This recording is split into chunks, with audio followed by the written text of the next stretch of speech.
So first of all, welcome to everybody. This is the second of our practitioner focused webinars.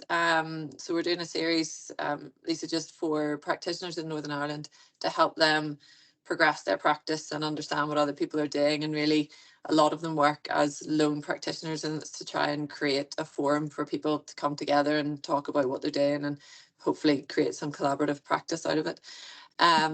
So Lisa Coffey is from Racehorse Australia.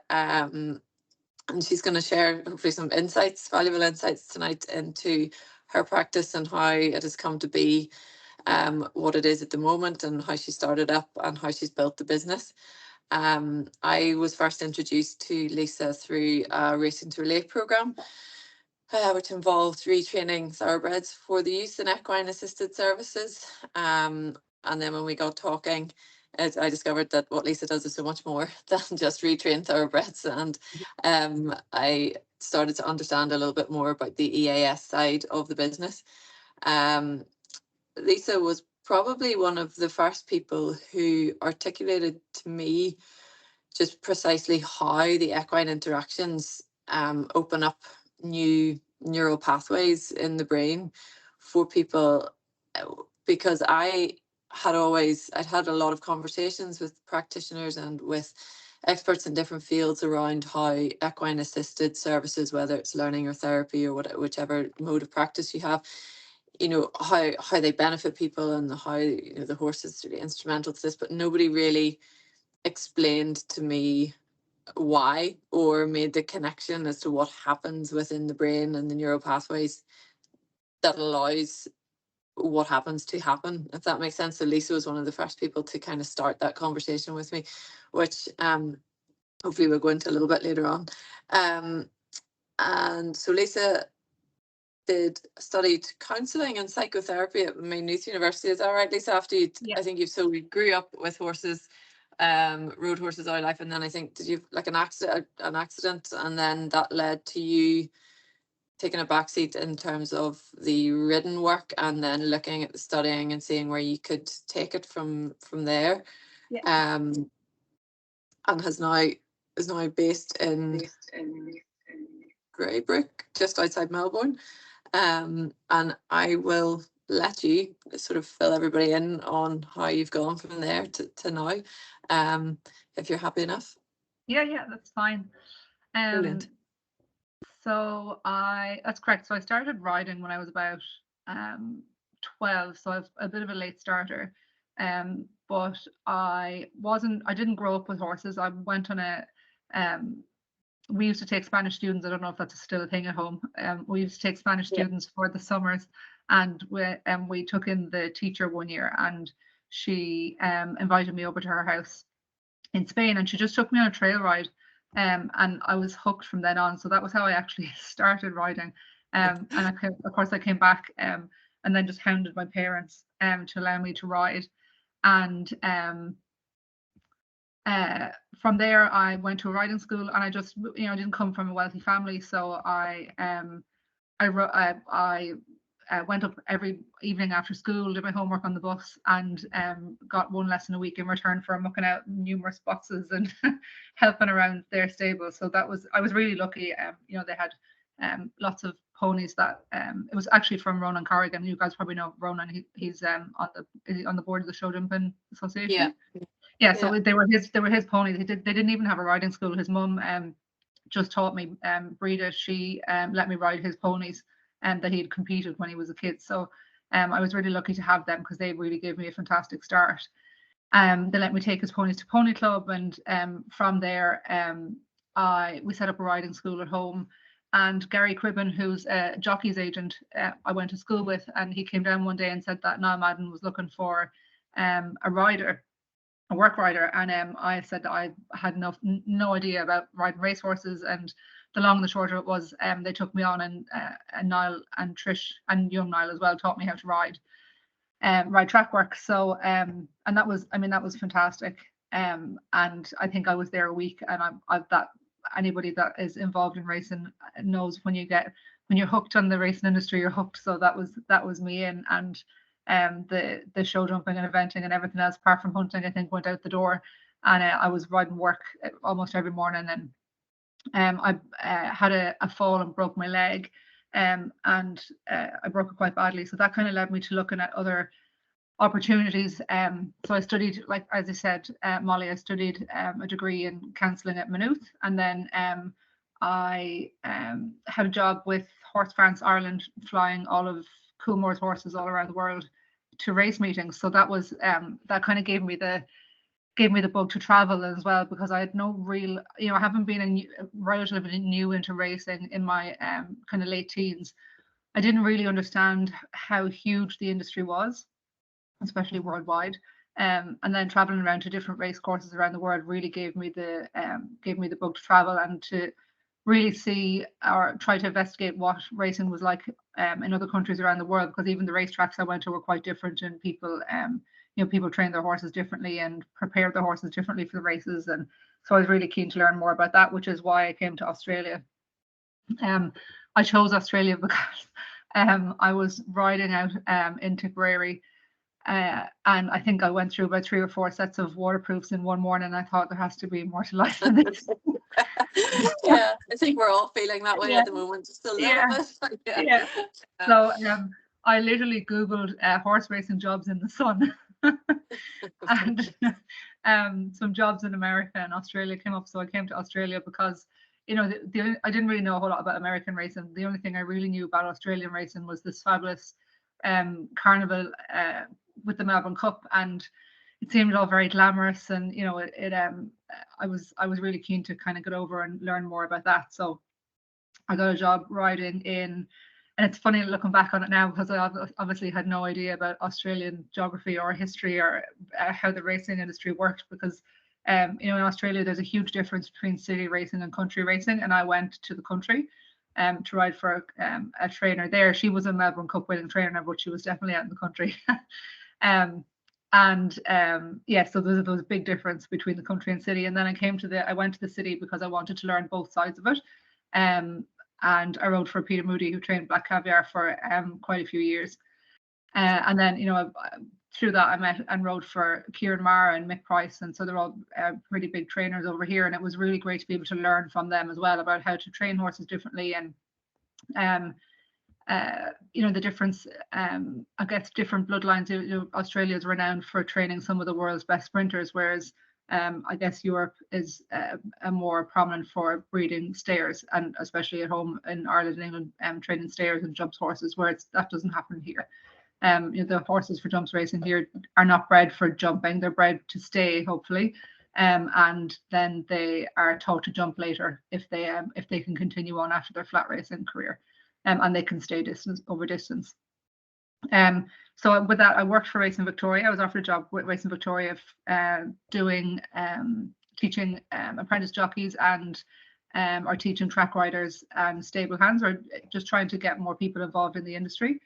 And through that time, Racing Victoria had started to look at retired racehorses, and I had a really small part to play in the off the track program there and establishing that.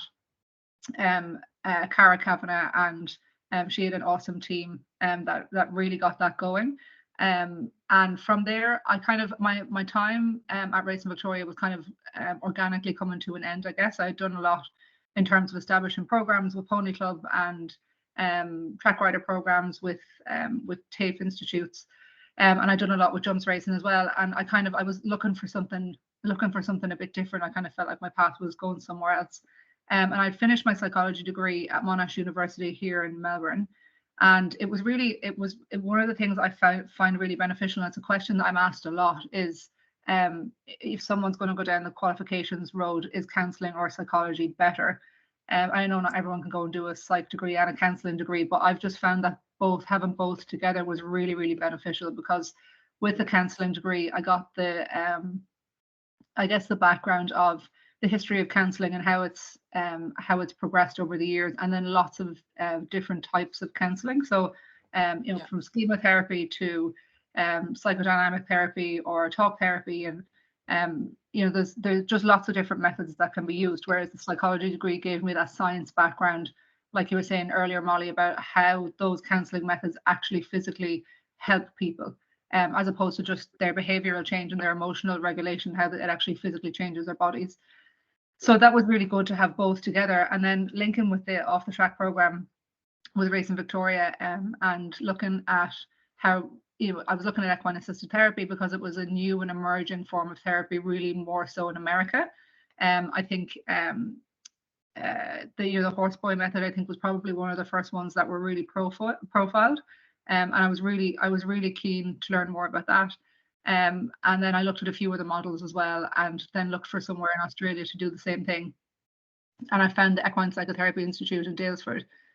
So their model is based on Gestalt therapy and somatic experiencing, and I found that's the model that we mainly use in our practice, and it was really good to go there, to the institute for we did a 3-week intensive, and then there's almost a year's supervision, and there's an exam, and anyway, it's progressed on a bit since I've done it too, but it's quite a good course.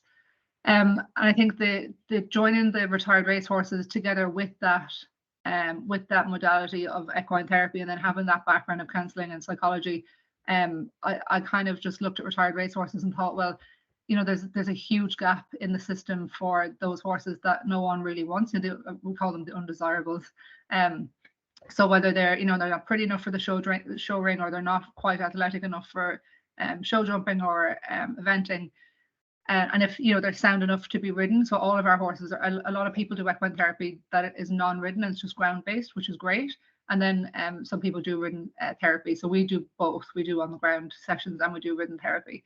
Not the same as riding for the disabled. Our base in Victoria is not set up for riding for the disabled, and we've just acquired a property in Queensland, which is where Trish is, and it is fully purpose built for riding for the disabled. So with riding for the disabled, it's for people who are physically disabled, and then the equine assisted therapy is more psychologically based and counselling based.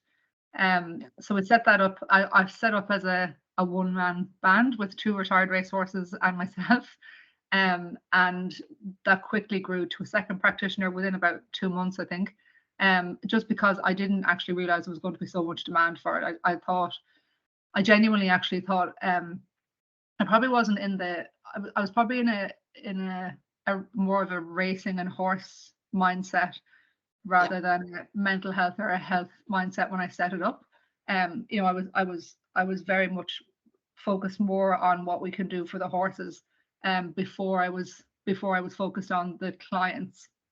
Whereas I would guess that most people listening to this webinar, most people that are starting up their practices will be thinking more about, well, how am I going to get clients in the door to pay the bills and actually set up a practice for people? So it's an interesting way that I started. I started the other way, thinking about it the other way around. It was more for the horses than the people, but there was huge demand for it. Then so yeah, we stuck on our second practitioner, and it just kept growing.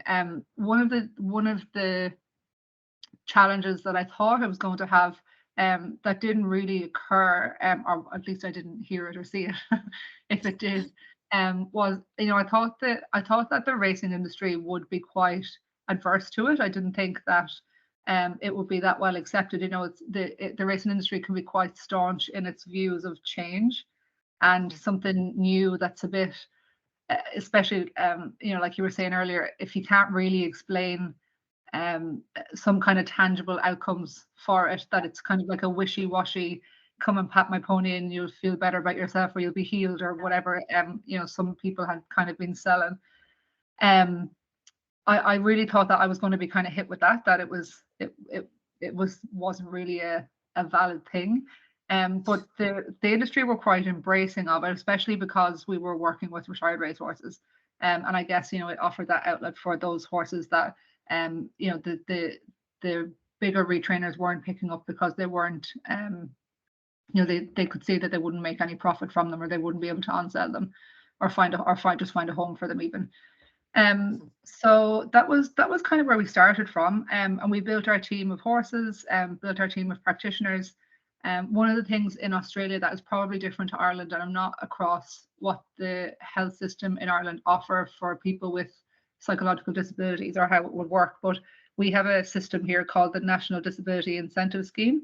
And what happens is people with disabilities, whether they're physical or psychological, and they can be can have some financial hardship as well. They can apply to the government for it's essentially like a bit like a grant package, that they can access every year. So based on their disabilities, they have buckets of funding for different things. So they might have, so within their plan, they'll speak to their plan manager and they'll go through what their actual requirements are. So whether it's requirement for help in the home, for a cleaner, if it's for a support worker, to get them out of the house 2 or 3 times a week, or how often they need that. And then they'll investigate a variety of therapies. So whether it's a psychologist or a counsellor, if it's coming to someone like us, if it's actually looking at different types of therapy, that's even with a a non-mental health professional. So I mean, there's lots of different, I'm sure Ireland and England or the UK are the same. There's probably lots of different types of therapies or therapeutic interventions popping up that are not quite clinical. But there would be clinical interventions or classed as clinical. So there is some provision in the NDIS package for that as well, for people to try new things. Which is really good, because it gets people out into the community and helps them find new interests, and I guess a new purpose in life, or a new it's really good for just getting people out, out of their comfort zone. And is it which one was it, your psychology degree, your counselling degree, or your equine assisted qualifications that get you? I presume, is there like a register for that NDIS where they can kind of pick who they want to go to or whatever, or how do you get on to that? How does that work?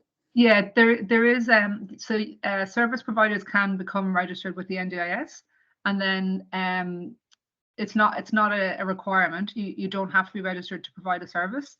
The only difference between a registered provider and a non-registered provider is that the clients are managed in different ways. So if the clients are agency, like an NDIS agency managed, they can't access services that are not NDIS registered. And then if they're plan managed, so managed by a plan manager, or self-managed themselves, so they manage their own plans, and they can access whatever services they want. So, but I think we're not registered because it's a clerical nightmare and it costs a fortune to do. And the only advantage is that we can access those clients that are agency managed. And in the 5 years we've been doing this, I think we've only had to turn away about 4 people. So it's not really that big a deal for us. But I can imagine we're probably a bit unique in the service that we offer, where if I think some of the services that are probably most subscribed to from that would be things like a support worker, having a cleaner for the house, and then things like room-based psychology or occupational therapy. So things like that I think are probably better subscribed. So those organizations tend to be registered rather than organizations like ours. Yeah, no, it makes sense. Great. And you seem to have, I don't know, sort of Googling your team in the last couple of days, and I think like if the Avengers were an EAT team, it would be kind of the guys that you pulled together. The 10 that are certainly on your website are a really good mix across all the kind of areas of expertise you would want to have. Would you mind just kind of telling the guys a little bit about the team that you've put together? Yeah. So the team that we have, I was really mindful that I wanted to try and have an approach to mental health with lots of different areas of expertise. So we have psychologists, counsellors, psychotherapists, social worker. We did have a mental health nurse and an occupational therapist. And then we've got staff that just specialise in retraining the horses, and then supporting the clients when they're at the farm. And then we have a really big team of volunteers as well. So we can't, a little bit like Riding for the Disabled, we can't survive without our volunteers, and they're absolutely incredible because they rock up all the time. Hail, rain or shine, they're fantastic. So that was my approach to having a different skill sets in our therapists. And then it's really beneficial for our clients, because if they're if, say for example, if I have a client and I get a bit stuck in their progress, then we have, we've got a whole team of therapists to refer back to, and we all supervise each other, and we get clinical supervision, and bounce ideas around with each other all the time. And if any of us are ever stuck with a client, or the client tells us that they feel a bit stuck, and we're trying to make a bit of a shift in some particular area, it doesn't take very long for us, if we all get together, or even just a conversation amongst one or two of the practitioners in passing, passing through the paddocks or something. It doesn't take long for someone else to be able to come up with another angle, or an exercise, or a different approach to whatever issue we're having with the client. So as a team, for me, and I know my other therapists say the same thing, it's really important for us to have the difference in the clinical backgrounds and the experience then as well. It's beneficial for our clients, because we can have we've got lots of areas of expertise to help them, and then it's beneficial for us because we're not all coming from the same background with the same qualification and trying to approach problems all in the same way.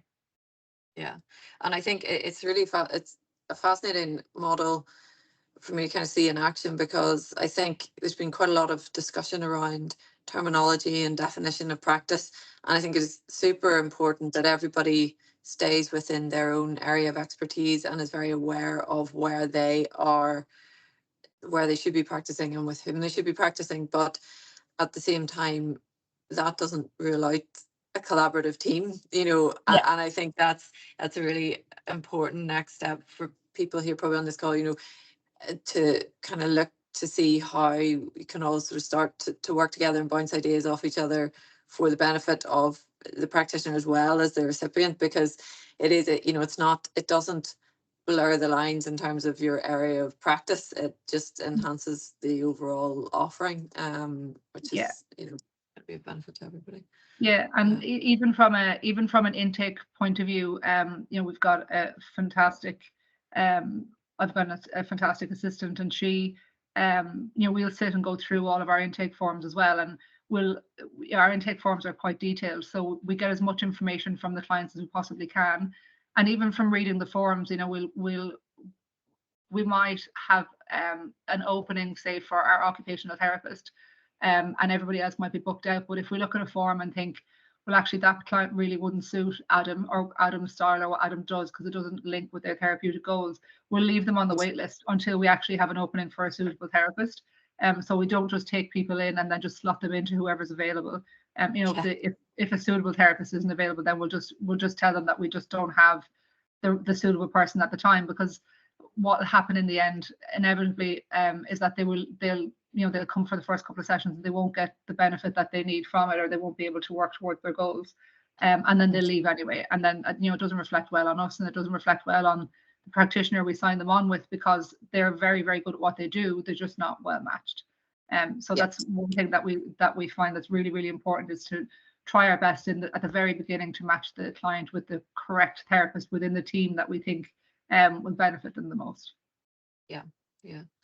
And what are your kind of wait lists like in your intake? Like, are you constantly at capacity? Has that always been the case, or have you ever sort of struggled to get clientele, or has it always just been people banging the door down to access the services? So we always have a wait list. Our wait list has gotten a little smaller, probably in the last 12 months, because there are a lot of equine assisted therapy places popping up all over the area. And not just equine assisted therapy, but there's lots of animal assisted therapy, and kind of hobby farms with people that are taking in kids for I guess animal experiences and school holiday type programs and things like that, and they're not therapy programs, but again, those clients that have an NDIS package can still access those, so they're quite they've kind of, I guess, I mean, even for me, if I was a parent and I had a child that had access to a package, I would want them to experience everything. So, I would look at doing a school holiday program with someone who wasn't a therapist, but they could go and play with, I don't know, cows and donkeys and chickens and whatever else. So it's the area, especially in Australia, because people have NDIS packages, and they're tightening up at the moment, but there's lots of loopholes in how you can access people's packages and different we call them line items, and I kind of look at them like little pockets of funding. So there's lots of different ways to access them, and there's quite a few loopholes. So that's why it's made it quite competitive in that area for those particular types of clients. But yeah, so we do always have a wait list. And then what I do find is that in the school holidays, like in the last couple of weeks, we're busy with school holiday programs, but the individual clients drop off for the 2 weeks because they go on holiday, or they just take a couple of weeks off because they're spending time with their families, or they do other things to spend time together as a family. And then winter here is pretty. Winter in Melbourne's pretty rough. We don't have an indoor in Melbourne, hence why we were looking for a base in Queensland that's a bit warmer. Yeah. You know, Trish can tell us if it's still. I was up there last week and it was still raining. It was raining a lot. I don't know if it's still raining now, but it's warmer. Yeah. and there's three undercover areas for us to work in, so it's a bit different. Oh, wow. Okay. It's lovely. Brilliant. It's absolutely beautiful here at the moment. Oh, amazing. That's nice. And it's sort of outside of the NDIS funding, would you have many like private clients, or do you get like grants or funding through the government or even through racing, or would you be reliant on those, or is it mainly the NDIS?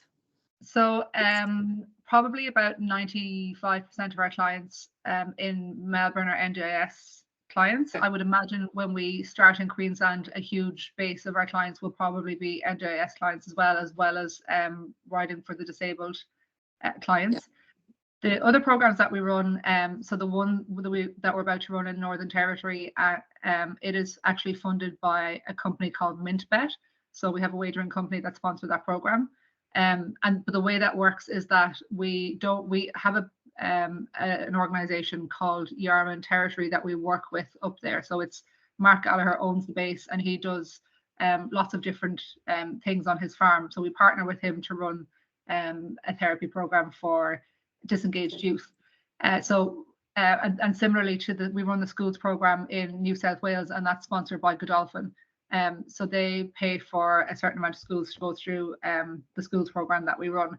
But the way that works with funding is that I will write a specific program and I'll do a budget for that program, and then the organization like Godolphin and MintBet will cover the cost of the budget. So everything is covered from that. So the clients don't have to actually put their hands in their pockets, or we don't have to fundraise for it. So it's and we do get a lot of people once they see the program up and running. So for example, the one in New South Wales, we've had a couple of fundraisers from equestrian groups over the last couple of weeks, and that will contribute to what we do there. And then I was quite surprised that MintBet actually approached me, because I've been banging on the door of wagering companies for the last couple of years and I'm not getting very far. So we don't get any, there aren't any government grants that we've been able to access so far. I know I've been working with the Minister for Education and the Minister for Police in Victoria. And we've been working on some programs that we can target disengaged youth and youth that are at risk of offending or reoffending. To work with retired racehorses as well, so that will look like it would be a therapy program, but they'll also get some work skills with that as well. So it'll be a pilot program that will run out, and that will be funded by the government, but it's not actually a grant that will access. It'll be funding that comes from so let's say, for example, if it was funded by the racing industry, it wouldn't come from racing. That particular program wouldn't come from Racing Victoria. It would be supported by Racing Victoria, but it would come from there's a funding bucket. I keep saying bucket. That's how I look at it in my head. There's a bucket of funding called the Victorian Racing Industry Fund. So the racing minister controls what happens with that, and a part of it is allocated to equine welfare. So if we were doing an innovative equine welfare program, we would access that.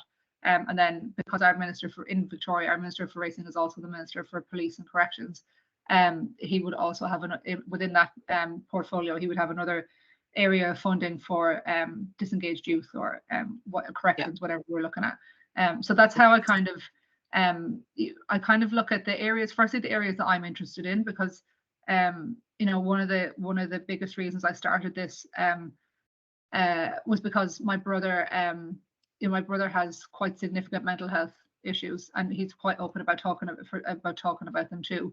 And he, you know, his pathway, his life kind of went down the, you know, getting in trouble with the police and running away from home and things like that. And I always kind of felt like if there was something like this available for him when he was younger, that his life might not have taken that path. You know, he wouldn't have gotten in trouble with the police so often, and he wouldn't have run away, and he wouldn't have all of these, you know, mental health challenges. Or at least if he did, he would be able to cope with them better. And I find that those, like, kids like my brother are far more. I don't know if I can say that they're more common. I think that we just have a better understanding of youth mental health in general, but especially youth mental health.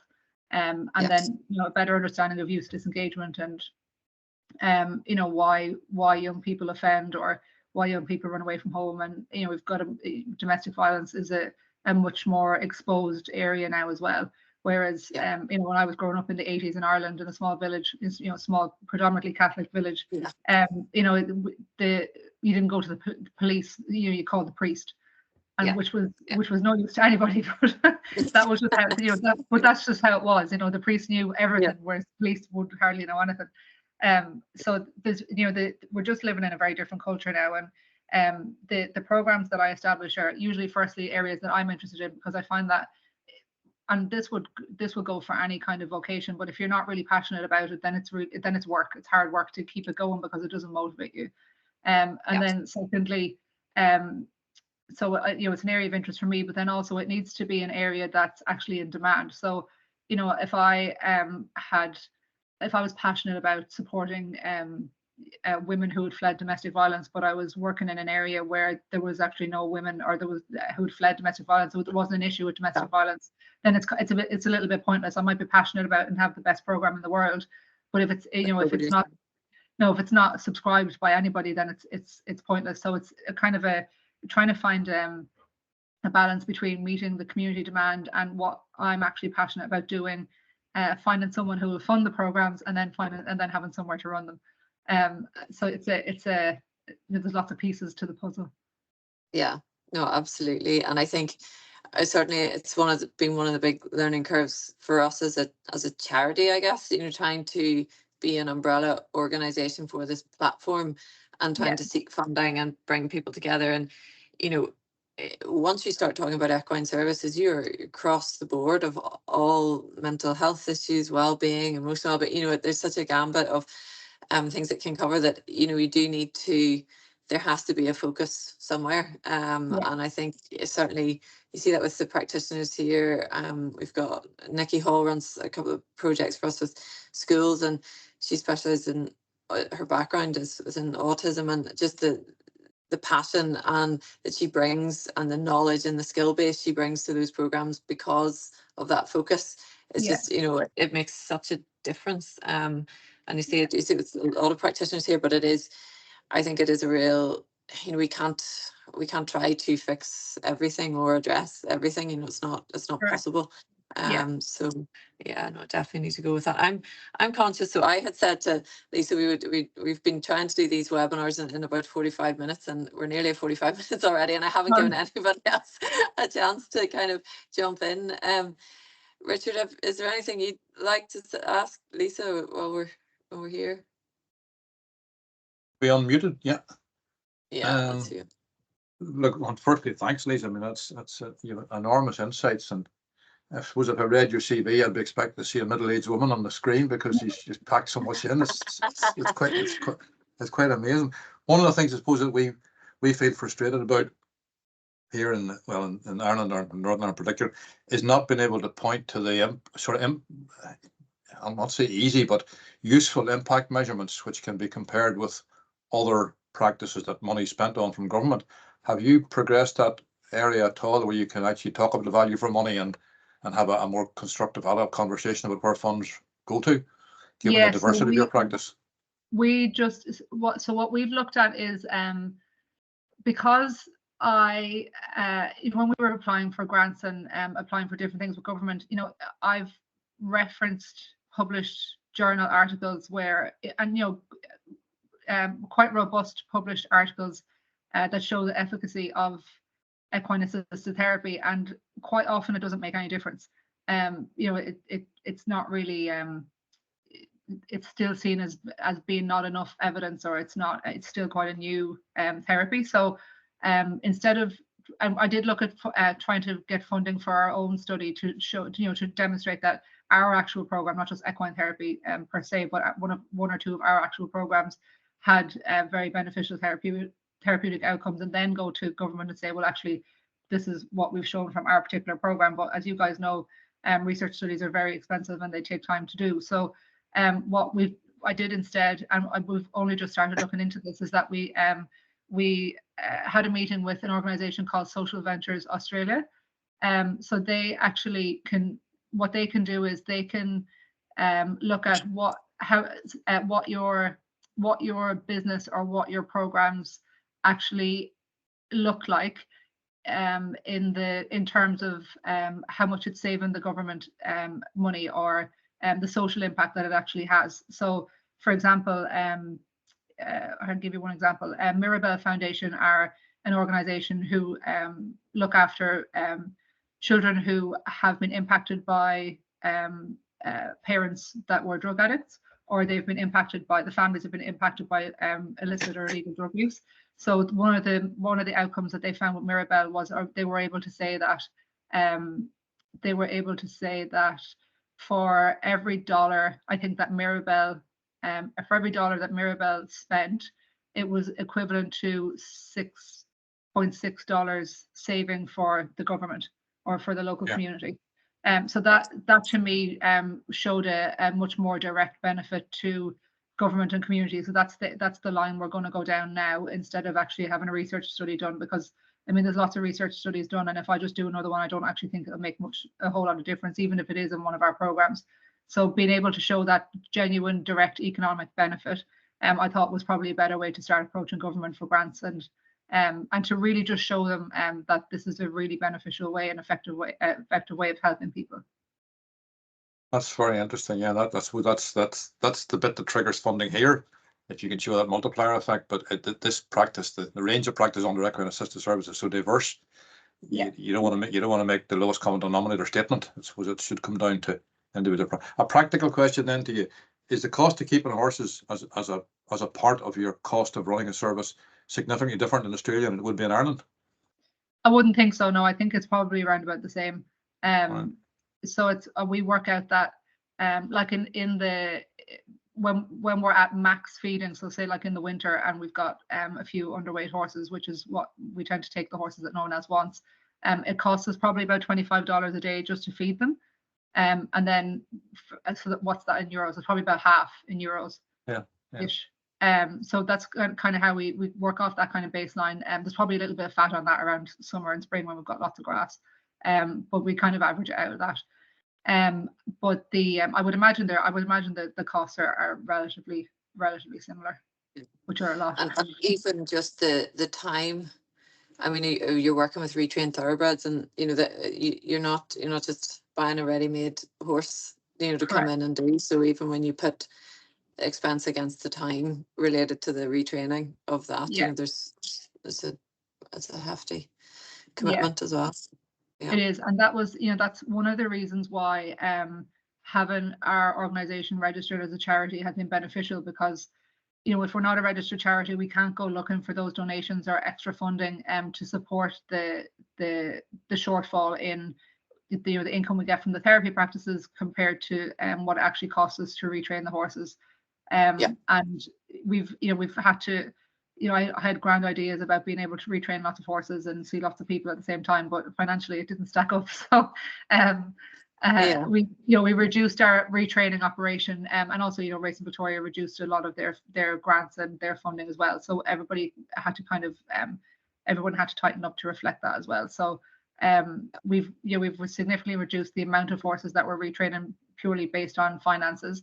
But the ones that we have, the ones that we are doing, they're directly sponsored by the racing stables or by owners. So we've got so we've got like a really good partnership with Kieran Marr. We've got a partnership with OTI with Terry Henderson, and we had a great partnership with Henry Dwyer as well. And we and then we partner with other organizations too, but we don't take horses for free anymore.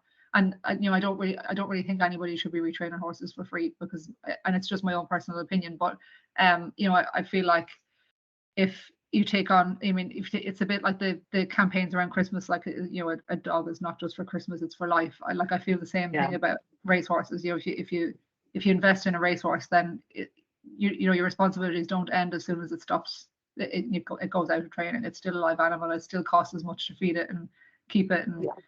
And so that's what we're working with now. So we work with owners that will pay for a very big block towards the retraining of their horse. Yeah, brilliant. Now, Richard, have you another, or are you going to go again? Just one more. No, I don't want to hog it. I was a lot of practitioners, but just one question, I suppose. Can you envisage a model in Australia where you don't require grant aid and sponsorship and support, where the value of your services measured up against the value of what other therapists or therapeutic practices are charging? Can it actually be a sustainable business model? Yes, but only if we keep a permanent team of therapy horses and stop retraining fresh horses off the track. Right, fair enough. Yeah. So that's what happens, is that any of our profits get soaked up in retraining horses. Yeah. So it could be part of a health service offering with that caveat. Yeah, absolutely. So if I wasn't so passionate about helping horses, and I just had a small team of Trish is going to come and work with me up in Queensland, and if myself and Trish we're just at our facility and we had a team of a team of 6 horses, and we were seeing, however, if we had a full book of clients, if we saw 6 clients a day each, 5 days a week, that would definitely pay. And if we didn't have to pay rent and that kind of, extortionate bills or whatever, that would definitely pan out. Well, obviously based on insurance costs, like it swings and roundabouts. It depends on what your overheads are, but it would definitely be doable as an offering to a health service. Yes. That's very encouraging. Yeah. Is there anyone else that has any questions for Lisa? At the moment, I've made lots and lots of mistakes, so ask any. There's no such thing as a stupid question. I've done some really stupid things. So please, anyone that has any questions at all, please ask. I don't know if everyone on here is looking at working with retired racehorses, but one of the things that I think I have done well, or at least I've been told I've done well, is networking at the races. So the partnerships that we have with with Flemington and Caulfield and Mooney Valley and any other race courses as well that we work with, one of the things that has been most beneficial to me is not just if they give me a lump sum of money, that's fantastic, because I can obviously use that, but one of the things that I have asked for in the past is that they make introductions and help me network with owners and other corporate partners that they have, other sponsors that they have.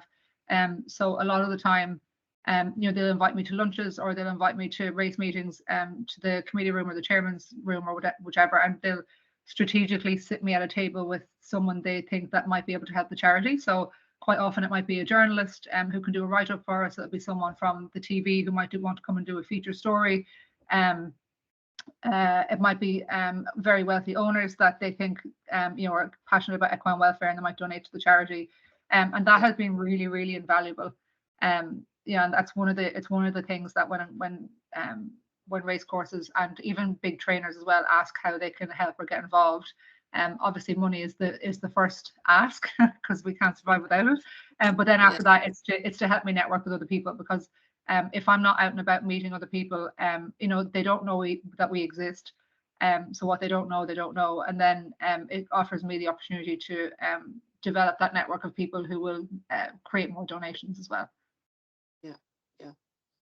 Well, that's invaluable. And I also, what we found here was when we were doing the retraining program for using thoroughbreds with veterans, one of the trickiest things was getting horses actually initially, and then once we got the horses, we got the people who'd supported us within racing to then see what these horses were doing and to understand the mental health side of things.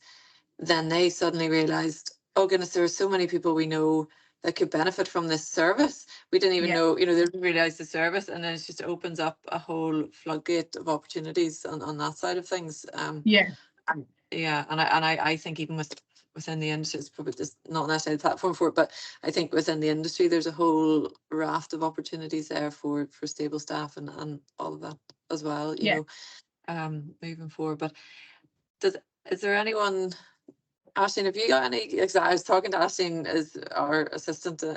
She's actually our project manager for everything basically. And I was talking to her before we came on, and she just said, she's like, I wish they weren't so far away. I wish I could go and see what the guys do. I was like, yeah, me too. Well, I think, you know, if we could call that professional development, couldn't we? If you came over here. Yeah, well, we get some funding. Yeah, Aisling, have you got anything you wanted to ask Lisa? Or? Oh, I'm sure I'll have a million things, you know, once we say goodbye and it's all closed down, I'm sure everything will pop up. But I'm actually from Dublin myself, so it's kind of great to see, or it's really cool to see you having come from Nice, going all the way over there and setting all this up. It's just incredible. So it was really great to hear you speak about it all, you know. Oh, thanks. I don't know if I'm talented or mad. Both is good. I'm just going to say, Molly, just touching on the retired racehorses, you know, when you said when you got the right horses, I think one of the things that we need to do better, I think as a collective, is promote how fantastic retired racehorses actually are for this work. And that includes mounted work as well, because it's still something that it's something that I'm going to work with Racing Queensland on in a very specific way. So we're going to target horses specifically for therapy and for mounted therapy and riding for the disabled, and try and really promote how fantastic retired racehorses are for this particular work, like you said, when you get the right ones. But there are lots of the right ones out there. They're not, I think people are under the impression that the ones that we find are like, you know, they're like nuggets of gold. But whereas they're worth their weight in gold, but there's actually quite a lot of them around. And what I find often is that it's not, you know, if horses are deemed unsuitable, very often it's not actually the horse, it's the handler.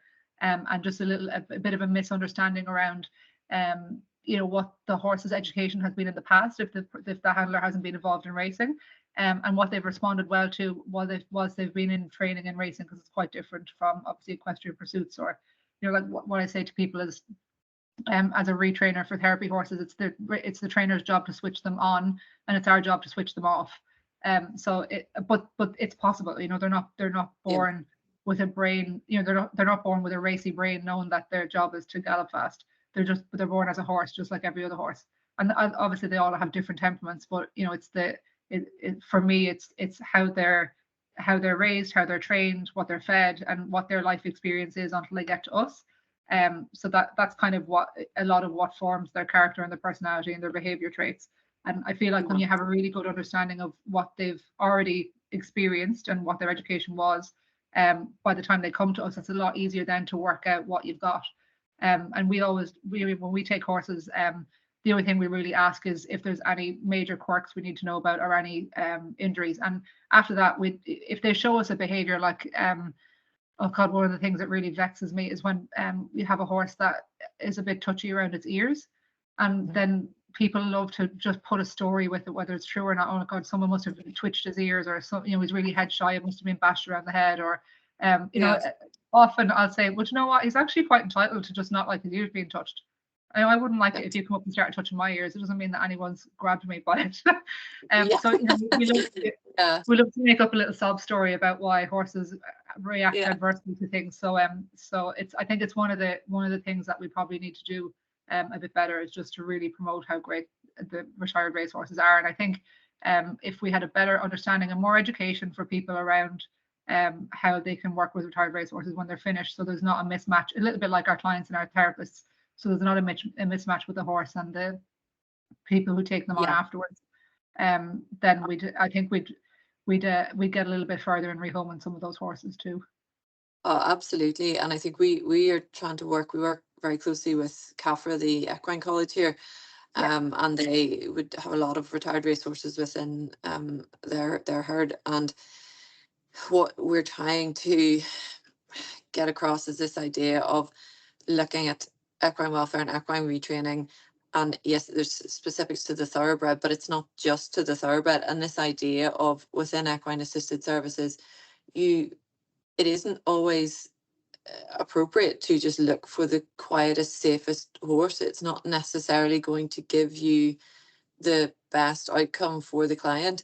Yes, Yeah. the horse, you need to keep it safe. There's a risk assessment, health assessment, everything. But what you want the horse to be engaged in what they're doing as well. And you need the feedback. And it's to try and educate people to a level of equine knowledge and experience so that they are comfortable to work with horses that are going to give the maximum return for the client, as well as giving the horse the maximum enjoyment of life within the practice. And it's that is whether it's dealing with thoroughbreds or just dealing with problem horses, as people call them, and they we're not going to sit in that anymore, so we'll go and give it to a therapy centre, so so it can do whatever. That's not going to work. We need to have the backbone of equine knowledge, equine welfare, equine education to ensure that all these horses are given the best possible chance within the sphere to give back, because it does. I mean, we've all seen it. It does really work, and it works brilliantly with the thoroughbreds, and it works brilliant with the other horses, other horses as well. But just certainly you see it with the thoroughbreds in there. I'd love to see more work here done within RDA and hippotherapy and ridden work with the thoroughbreds, because it's not really done here at the moment. It's a couple of people, and actually what that physical movement of the horse can create within the rider is quite remarkable, and I'm just scratching the surface of my knowledge of it, and it's really exciting. But you do need that lift, and you do need the horses to be schooled and to be using their back ends and all of that stuff, and for the people working with them to understand what that is and why that's needed too. So it's a big part of what we're trying to do here. All right, and now it's well over time, but is there anyone else that has anything? Anybody? I mean, if you're more comfortable, you can email stuff through, and I can put it to Ashley. Can maybe put it together for Lisa to look at if anybody else doesn't have anything. I never knew shyness was an attribute of anybody in this forum before. Yeah. If anyone has any questions, feel free to email Ashley and Molly, but you can have a look on our website, and there might be some information there, or you can just email us directly as well. That's if it's down the line and you want to ask any questions or anything, we're always open to answer any questions that you might have, so that's no problem at all. Brilliant. And hopefully I'll go home for Christmas, so we might actually be able to see each other face to face. Yeah, that would be great. And then you'll probably turn around very swiftly and leave if it's anything like it has been in the last 2 months. I don't know, this place. Yeah, our horses are developing fins at the moment. I don't know. Oh God, I think the weather everywhere is just a bit mental. Yeah, it's a bit crazy. But anyway, look, Lisa, thank you so much, and Trish, thank you for joining us as well, and getting up, and good luck with the new facility. Yeah, when do you guys actually start? When do you start that, or when is it? I'm hoping to start doing sessions there in July. That's okay. And I thought every time someone asks me, I'm like, July. Yeah. That's my aim. So that's what we're hoping. Let's make it happen. Yes, sorry, Trish. Yes, we are starting sessions in July. Great, cool. Well, look, thank you both so much, and thank you guys, everybody that joined this evening. Thanks very much, everyone. We'll put the recording out after for everybody to access as well. Great. All right, thank you so much. Cheers. Thank you. Thanks. Bye. Bye.